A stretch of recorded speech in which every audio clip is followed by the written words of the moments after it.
Darker than the blade, cups deeper in my kickstand, leaners in the misplaced creatures. I'm a fortified, a sanctum of force. Distort Morse code messages, ignore the reports. Where do we go? But this is the thing. People have to understand that we have common cause, we have common thing, and we've gone from this guy getting knelt on and killed, which is just a travesty. Nothing can justify that. So now we've got football supporters coming out to protect statues of a racist fascist by being racist fascists themselves, and then fighting with youths who would probably 70 years ago have been fighting on the beaches at Dunkirk for the fascists whose statue they want to pull down. Where's the sense? And again, it comes down to education, right? This week and in the last couple of weeks, I have learned a lot. Yeah, I've learned a lot that I wasn't taught in school. I've learned a lot because I've been interested to find out why are some of these subjects making me so emotive, right? So I've gone to have a look. I had a look at some stuff about Churchill. I could put it in the comments. I don't necessarily want to sway anyone, but it's just like it is facts of. But why don't you want to sway anyone? Why don't you want? All relationships are built on power and control, right? Power and control every time. There's no such thing as two equal people unless you're conjoined twins, and even then, one tends to be slightly more dominant. But it's about using your sway and your influence as an example to improve people around you. No, indeed, man. So yeah, I'll show it because I'll be honest, when I read it, it made me very emotive, do you know what I mean, to realise some of the things that have gone on. But one in the same, I'd like to think I'm humble enough to go and have a look because these things make me emotive, to go and have a look. And I'd ask anybody viewing this or anybody who's getting stressed by something that someone's posted on Facebook or whatever, try and direct your energy to be as calm as you can to allow that person to learn something. But just think before you speak. I told you, I've been called a racist 4 times this week on Facebook. And I'm like, am I meant to be offended? You go, hey, the racist! Okay, well, that's your interpretation of who I am based on your life experiences, plus hearing what I'm saying. And even if you do think so, then tell me and explain to me who I am. And by the same token, I've also been told I'm a race traitor. And I didn't even know what this was until we did the last show, and you explained it to me in the show. I remember once when I was about 16, 17, girl called Mandy. Stunning. Fine, mate. Fine. That is an actual person, right? As opposed to the drug that them take. No. Person, girl, gorgeous. And they describe it the same. You mean a real physical human being? Yeah, a real person. A real actual entity. Not salt and water. Basically, to make it more palatable for you, basically, essentially a carbon-based life form. Not 3,4 methylene deoxymethamphetamine. I don't do them no more. So, anyway, Mandy. So I see her at the party. I'm like, well, it's the second time I've seen her. She's on her own. I'm like, what are you doing? And I said to my friend who was with us, I said, that girl's great, man. Look at her. And he went, yeah, she only goes out with black blokes. I'm like, what? He goes, yeah, she only goes out with black blokes. And I'm like, listen, mate, watch me go and work my magic on her. She didn't want anything to do with it. But she was very polite. She goes, no, I like black men. I'm like, okay. And then I remember going back to my friends, having a discussion about this, and then going, see, they thought there was something wrong with her because she was in some way tarnished by the fact she only goes out with black blokes. And I was saying, like, the girl is racist because she got some kind of black fetish thing going on here. That is worse than going, I don't mind where people are from or who they are. If there's a connection, there's a connection. To actually go, I only want a black man as a white woman, you go, well, is that racist? Or is that a fetish? Or is that a choice or a preference? Or what is it? And if it is, what is it that she perceives a black man would have that white men don't? So this conversation was played out on an old school program called Kilroy back in the day, right? Kilroy, remember that? Kilroy, right? I might even put it in the link, but it is a hard watch because like back then they didn't I don't know, man. There wasn't really the Black Lives Matter thing. Do you know what I'm saying? Like they just said it and they were like. The guy would ask someone on the programme, like, are you racist? I think you're racist because you have this thought. And she'd be like, oh, well, it's just they seem to treat us really nice. And I'm sitting there watching it thinking, who's they? Do you know what I mean? Like, those and them. Your people, innit? Do you know what I mean? Wow. Now, there is a mad scramble this week. There's a mad scramble for a lot of white people to find an option, a clause. So when you go, you're racist, I go, can't be racist. Let me look at my bag here. I'm gay. I'm Jewish. I'm Irish. I love the way you. I've got one leg. I love the way you think. That's this week. This week. That ain't just this week, bruv. That's my life. I've seen them things there. Do you know the best thing, right? The best moment, because when we do comedy, that there'll be a few of us in the green room or whatever, right? Or you might be sat in the room watching the others do the comedy, right? When someone says something about race, it doesn't even have to be black, right? But if someone says something about race and I am in the room, people look for me, I feel like Caesar. Mate. I could be like, and the whole audience will laugh, or I could be like, it's not the most powerful moment. Well, I told you, you may even have been at the gig where there was a African woman in the audience just getting drunk and just talking rubbish all through everyone's act, and nobody managed her at all. And then when I went on, she started and went, "Hey, listen, why don't you shut your mouth, right? Because they haven't paid to watch you." And then the room went a little bit quiet. And I said to this woman at the front, a white woman, "Oh, here we go. Have you got a problem?" She goes, "Well, I don't like the way you spoke to that woman." I went, "What, you mean the black woman?" And because I knew I was doing it. Yeah. The woman goes, "Well, it's a little bit racist. What, you think she don't know she's black? You think she wakes up in the morning and the mirror." Now the black girl is laughing, right? And then I could feel the discomfort coming around this side of the room. And the woman goes, "Well, I just think it's a bit racist for you to draw attention to her." I went, "Let me come back to you." And I said to this black girl, I went, "Hey, wait, African woman," like that. And you could feel the room going, "What?" I said, she goes, what makes you think I'm African?" I said, "Because you've got beautiful Nubian skin, you've got confidence, you've got that swagger." She's like, now I've milked her a bit, She goes, "Yeah, well," I said, "Why are you being so loud all night?" She goes, "Because no one's funny." I said, "Well, if you shut up long enough, right, we could be funny.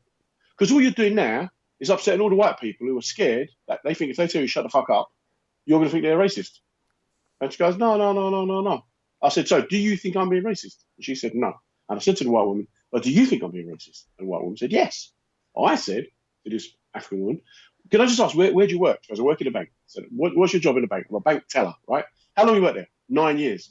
I said, "Let me ask you something. What do you think is more racist? Me telling you shut up, or the fact that you've seen at least 5 of your colleagues get promoted above you?" And she just started clapping, right? And then I said to the woman, "So do you see, I can't be being racist. Even the African agrees with me." And then everybody clapped, and then I waited for that moment. I went, see what we do. I said, divide and rule. That's what a white man does. You know what I'm saying? Mate, and you could see confusion and bewilderment on this white woman's face going, how have you been allowed to say all that? And this is it, right? This is it. And then they walked away feeling refreshed, trying to tell their friend, and then come across racist. No, I'm joking. Yeah. No, I'm joking. They're going to go, for real. Just say it, deal with it, get on with it. And then you go, oh, mate. And it's, to me, look, this is the big divider. This is something we can talk about maybe next week if people want to comment or think about it. I think race aside, race is a big division in society, class is a big division in society. But statistically, your success to a large part is dependent on your parents staying together or you be brought up in a stable environment. Now, my kids come from a broken home. So I'm not talking from like, oh, I'm a married man and happy and successful, blah, blah, blah, blah, right? My parents stayed together. I got mucked up brothers and sisters. So that is more a predictor of your success in life. And also, like, you've got to have some drive in yourself, right? That can pull... Look, what's it called? They say, like, a rose can grow from, like... Or a tree can grow and split a pavement, right? Have the power to split a pavement. Like, if you've got that drive and you move towards the sun, so to speak, I'm not like a sun worshipper, you get me? But, like, you can actually make something of yourself. We've established that I'm not a sun lover. We've established that. We've definitely established that. Just a quick one on the video that I'm going to post for Lucid Troops. We kind of got ripped for this when we brought it out, man. But you'll notice, and I'm just going to put it out there, we're wearing seatbelts in the car, man. We're wearing seatbelts in the car because I was scared we'd get pulled, innit? I was scared we'd get pulled. Making a music video. Pardon? Yeah. Are you not meant to be wearing seatbelts in the car? Yeah, but we're doing a music video, man. Maybe it'd look cooler not wearing seatbelts, but I was just like on a pure paranoias. Like, nah, man, police will see us. They'll see me sitting in the back with no seatbelt, and that's it. It's going to be it. Well, you know it. There's going to be people going, Jonathan was murdered. That's how it's going to be. Because you got pulled over by the police, they took you out of the car, beat you up and killed you. Do you know what I mean? For real. No one's going to be marching to St Albans. It's not happening. Not happening. I've got a lot of family in St Albans. I'd get a march on. You got to go Kettering for that kind of thing. Oh my days. To be honest, right, we were driving around Kettering. That's why I was so paranoid, bruv, in that video. That's why I was so paranoid. You should have said that at the start. I would have gone, keep your seatbelt on. Exactly. But to be a success, right? Look, you get a seed, you put it in the ground. Now, there's two choices for that seed. I'm either planted, I can grow into something, or I can accept this and I'm buried, I'm dead, I'm done. Some of us are planted, some of us are buried, right? If you've got two parents, that's why you go to towns up in the north and out in Essex where there are no black people, and you get a white underclass, you get white boys mugging, selling drugs, committing crime, because it's nothing to do with race, it's about socioeconomics. And a lot of that comes down to that unit that you're brought up with from the start. And if people disagree with that, then tell me you disagree with it and why you disagree with it. Don't go, oh, you're a fascist, you're a racist, you're a dictatorist, you're promoting the idea of a heterosexual union to perpetuate the patriarchy. No, I'm just telling you facts. Everyone I know who's gone on to be successful has certain key common denominators. And that's what you do. I mean, if we're going to throw it in the mix, man, I think one of the things that made me successful was licks, mate. Being scared of my parents then for one reason or another. And when I got too big for licks, yeah, and I bought a PlayStation, yeah, and I didn't get the results that my dad wanted me to get. When I come home, the PlayStation was broke, yeah, because my dad was like an electronic engineer, yeah, and he was like, there's just a post-it on it saying, if you'd have done your electronics, then you'd be able to fix this. Well, but see, now, you've done very well in life, mate. Whether you like it or not, you've done well in life, right? And like you say, so you've got that strict discipline from the background. Your brothers keep you in check as well, and you've got a lot of respect for them. That comes across very much so. So you've got guidance. You've got guidance. A lot of these guys, black, white, Asian, whatever, who are in gangs, they got no guidance. And Right, that's for real. part of the problem. Nothing about giving direction, something to do. No, they need guidance. But instead of guiding them, we are now firing up their bellies, getting them all out there, beating up and fighting on the street. They're going to go to prison and never get a job. And when they go for their job interview, they go, I was in prison for 3 years. Why? Because I was on a march that went wrong. Because some guys at the back who know how to manipulated me, I took the fall, and then guys are now on someone else's march. That's what the problem is. for real, man. And I think we should talk about this a bit next week, man, because we're coming to time. However, that kind of, when you said that, reminded me, when I was a kid, there was youth clubs and that. Do you know what I mean? And if those people who didn't have the guidance at home, the people in the youth club could guide them. Do you know what I mean? And they could make something of themselves, or people in the schools would see that and spot it and guide them. Anyway, man, this is subject for next time. Anyone got anything to say?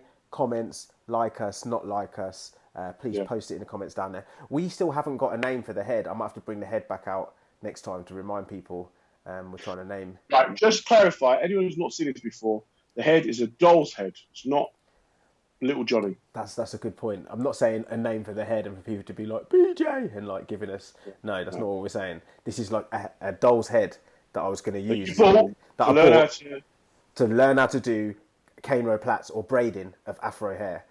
As you can see, it's not really gone so well yet, but maybe a surprise. You've got a whole kind of Queen Elizabeth I look going on. So it's your history, bruv. Look at that. Look, Statue of Liberty. It's your history, mate. It's your history. Edit that. There you go. There you go. Right, big up. Thanks for joining all the people that are watching. He's John Ryan. He is Jonathan Prince. And we are Brutally Johnest. Brutally Johnest. Yeah, it's us. Big up. Peace.